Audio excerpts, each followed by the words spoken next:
With baseball season almost at the All-Star break, I thought it'd be a good time to drop some quick power rankings. Now today I'm not going to be doing a full 30-team power ranking, instead I'm just going to be looking at the top 10 teams in baseball. So with that in mind, let's hop right into the rankings. Coming in at number 10, the 10th best team in baseball, I have the Seattle Mariners.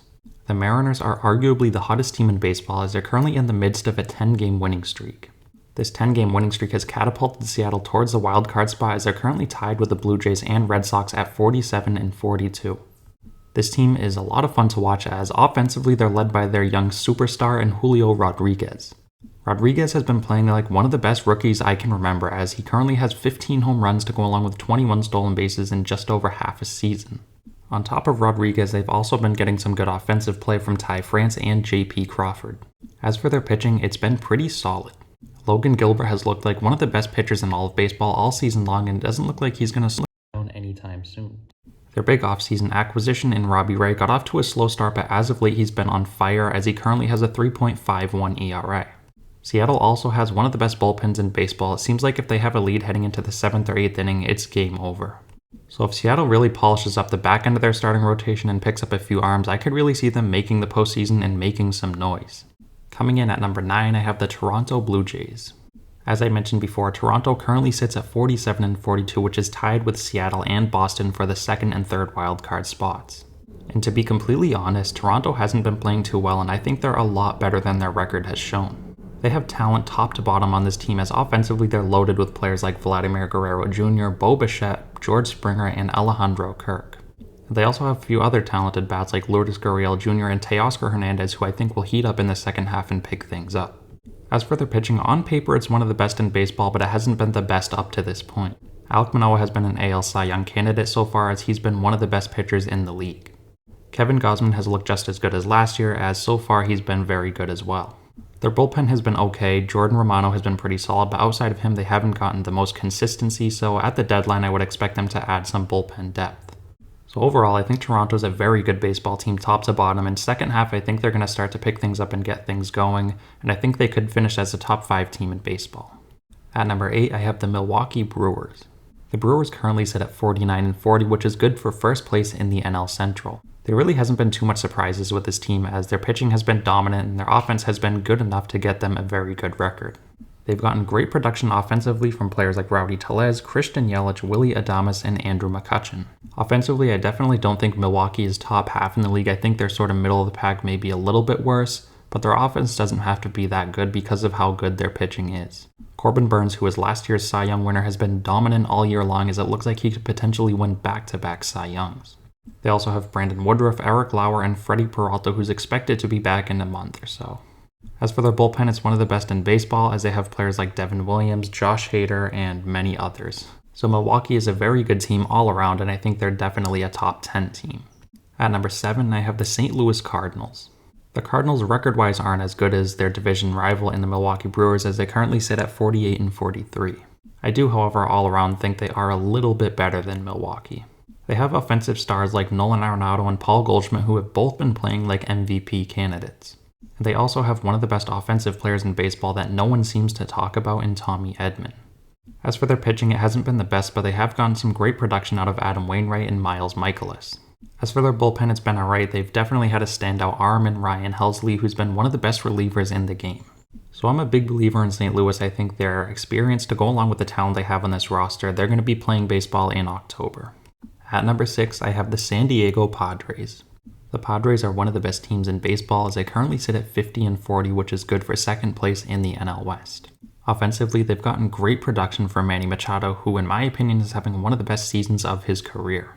They've also gotten great play from players like Jake Cronenworth and Jurickson Profar, who have been all-star caliber players up to this point. They have 2 dominant starting pitchers in Joe Musgrove and Yu Darvish, who have been both pitching very good. Blake Snell has been struggling and Mike Clevenger has still been easing his way back from his injury, so as the season goes on I think those 2 will both get better as well. On top of that, they don't have their best player in Fernando Tatis Jr., so when he comes back he's going to provide a big spark to this team and I think they're going to be even better. Getting into the top 5, at number 5 I have the New York Mets. The Mets have been consistently great all year long as they currently sit at 55 and 34 and lead the NL East. Their offensive stars have shown up as Pete Alonso, Francisco Lindor, and Starling Marte have all been playing up to par. As for their starting rotation, it's really been one of the best in baseball, as Max Scherzer, Chris Bassett, and Taijuan Walker have all been pitching like all-stars. And they're doing this all without their best pitcher in Jacob deGrom, who when last on the field was historically great.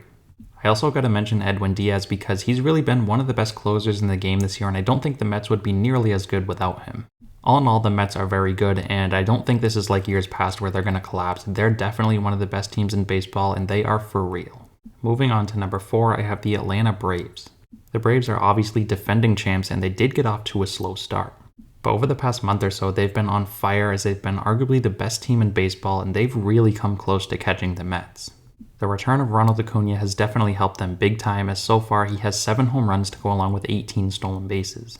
They've also gotten great production out of Austin Riley, who up to this point has 25 home runs. And you can't forget about Matt Olson, their off-season pickup, who's been playing very good. They've also gotten great production out of their starting rotation, as Max Fried, Kyle Wright, and Steven Strider all have sub-3 ERAs. As for their bullpen, it's been pretty solid, as up to this point they've gotten some good production out of AJ Minter and Kenley Jansen, who was a big off-season pickup. All in all, Atlanta is one of the best teams in the game, and I would not be surprised at all if they did pass up the Mets and win the NL East. At number 3, I have the LA Dodgers. Record-wise, the Dodgers are tied with the Astros for the second best record in all of baseball, as they currently sit at 57-30. It looks like another typical year in LA, as they're going to cruise to win the NL West and make the postseason yet again. Offensively, they have 3 superstars in Freddie Freeman, Mookie Betts, and Trey Turner, who have all been playing like superstars. Their pitching has been absolutely dominant, as so far Clayton Kershaw, Julio Urias, Tony Gonsolin, and Tyler Anderson have been probably the best 4 pitchers in all of baseball in a single rotation. The Dodgers are here to stay. They're not going anywhere. They're going to be in the playoffs, and I think they're going to make some noise come October. At number 2, I have the Houston Astros. The Astros are clearly one of the best teams in baseball. As I mentioned before, they have a 57-30 record, which is tied with the Dodgers for second in all of baseball. Offensively, they have stars all around in Jose Altuve, Kyle Tucker, Yordan Alvarez, and Alex Bregman. And their starting rotation isn't too far behind, as it's definitely one of the best in the game as well. Coming off of Tommy John surgery at nearly 40 years old, Justin Verlander wasn't expected to be as good as he was before, but so far he's been absolutely dominant. After Justin Verlander, they have 3 very underrated pitchers who I think are very good in Christian Javier, Luis Garcia, and Framber Valdez. Astros are top to bottom one of the best teams in the game, and they're not going anywhere similar to the Dodgers. They're going to be in the postseason this year, and I think they're going to make some noise. And at number 1, the best team in baseball, it's the New York Yankees. The Yankees, record-wise, are better than any other team in baseball by 5 games, as they currently sit at 62-26.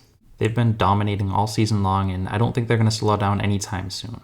Aaron Judge has been in the MVP conversation all year long, as he currently leads all of baseball with 30 home runs. Judge has shown in the past that he's capable of hitting 50-plus home runs, and I would not be surprised at all to see him do it again this year. As for the rest of their offense, they've gotten great production out of players like DJ LeMahieu, Anthony Rizzo, Giancarlo Stanton, and Gleyber Torres. As for their starting rotation, it's probably the best in baseball. You could really make a case that all 5 of their starters could be all-stars. As for their bullpen, it's been very good, and it's been led by Clay Holmes, who up to this point has probably been the best reliever in the game. So the Yankees are the best team in baseball, and I don't think you can really argue that. So there you have my top 10 teams in baseball up to this point, and I also want to give a quick shout out to a couple teams who just missed out. The Twins, the Rays, the Red Sox, and as crazy as it is to say, the Baltimore Orioles.